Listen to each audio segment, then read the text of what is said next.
Hey guys, my name is Ryan, and welcome to Overwatch Central. Today I want to go over two main pieces of news that are coming out. It's quite quiet at the moment, there's not too many developments coming out on the PTR. Quite surprised they haven't changed anything with Hammond, but maybe Blizzard feel that they don't necessarily need to right now, so let's just see how that goes for now. But both talking points have a lot to do with Sombra. Sombra is a popular hero on the radar currently because her changes on the PTR aren't all that great, so we're going to be talking about what will be coming in addition with buffs, but also the leak or the tease, I suppose, that Sombra will be getting a new skin fairly soon, and what that means for the summer games that are coming up, what it has to do with, and just sort of theory craft on where this new event may take us. Now, before we get started on talking about the changes that are coming to Sombra, I want to sort of get everybody on the same foot. I also do want to ask you guys in the comments below to let us know what you think of the changes on the PTR, whether you're a fan, and if you were Jeff Kaplan in this situation on how to change Sombra, what would you do instead? So we actually did a video yesterday with Fitzy here talking about how these changes are more nerfs than buffs, because simply put, whilst it is easier and basically more straightforward to get into fights with infinite stealth and infinite translocator, it doesn't do anything to improve Sombra mid-fight, and the issue is that she can't really output a lot of consistent damage. It's not even about doing a lot of damage, it's more that she can't really be involved in the fight for too long, so constantly has to back out of it. And not only that, she has a lot of problems with her reload timer, which Fitzy here really highlighted and emphasized in this video. But ultimately, a lot of Sombra's problems as a DPS had to do with her uptime within fights, as opposed to how much damage she actually does. And as far as Fitzy was concerned, he would just revert back to the changes that were on live. But a couple of hours ago, Jeff Goodman on the Overwatch forums basically posted that they have another round of Sombra changes coming through to the PTR. So they're going to revert the detection radius when you're stealthed from 4 meters to 2. You as a player no longer need to look at your translocator and interact with it to destroy it. You can now just hit the interact button and it will be destroyed regardless of where you are. So it should mean that the translocator ability should be more fluid. You don't need to be stood right next to it to get rid of it. You can just sort of get rid of it from anywhere. They also reduced the sound cue for your translocator location, meaning that you have to be nearly standing on it to hear it properly. EMP now also works on Wrecking Ball's minefield. I wish I'd just name him Hammond, honestly. Disabling the mines for 10 seconds but not removing them. But the main one I see is you can now interrupt reload by hacking.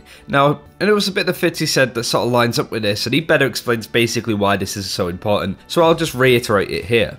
A lot of times you're put in this awkward situation where you're shooting, you want to chase a target, but before you throw your translocator, you need to reload, or you need to throw your translocator, reload, then translocate. You can't have this fluid motion of I'm chasing this target to make sure they don't get away. Otherwise, what happens is you start to reload, then you throw your translocator, then you start to reload again, and then you and then you start to reload again, because it just keeps getting interrupted, because 1.5 seconds is a very long time in the middle of a fight. So something that improves how she can reload would allow her to have this better uptime. Especially versus the Mercy and the Zen and the consistent healing. If you start to get a target low and they peek behind or hide behind a wall and Mercy's healing them, you can't even chase them, because by the time you get there, they're already full health. Whereas if you could throw your translocator, pop around the corner, fully reloaded, and finish them off.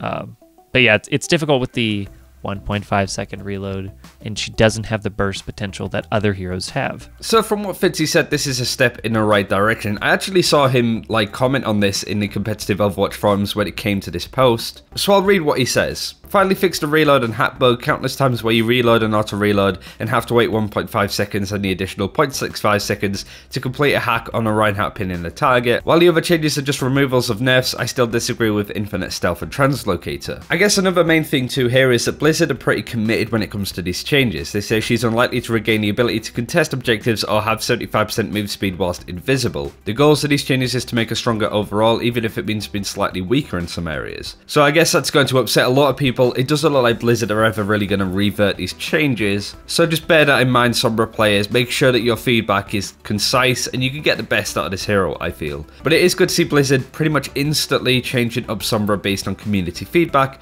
I just hope that it's enough that she actually comes into the game just as strong, if not a little bit stronger than she was before, in the right areas. Now going into the next sort of little area, this is a couple of days old, but I still thought it was worth talking about it because it still has to do with Sombra. This came from a Reddit post on r/Overwatch from BagofChips42, who highlighted that if you're in a default skin for Sombra and have the golden weapon, you can glitch out the weapon to show different skins on it, and one of these is actually one with a Mexican flag. Now this is pretty interesting coming up simply because the Summer Games are well on the horizon in about a month's time of this video going out. And of course there's a lot of stuff going on at the moment when it comes to the World Cup. We have of course the FIFA World Cup, the football soccer tournament, but the issue with that is that ends on the 17th of July. That'll be completely done by the time that the Overwatch Summer Games starts, like 2 or 3 weeks. But I think what's more apparent is the Overwatch World Cup starts a week after the Summer Games does, and that starts in Korea. It probably has a lot to do with both, honestly, the FIFA World Cup and the Overwatch World Cup. I'll be interested to see what they add to the event too, whether they even go ahead with the Summer Games because they were considering changing events after 2 years, so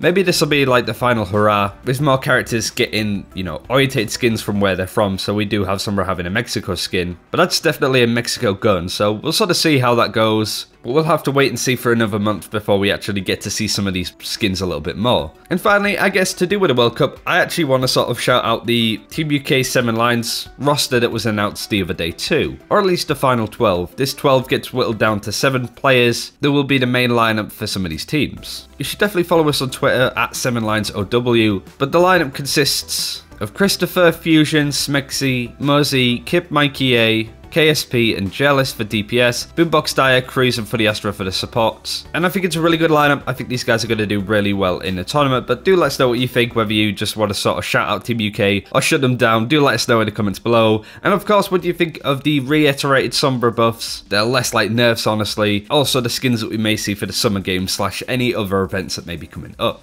But thanks for watching, take care, we'll see you next time.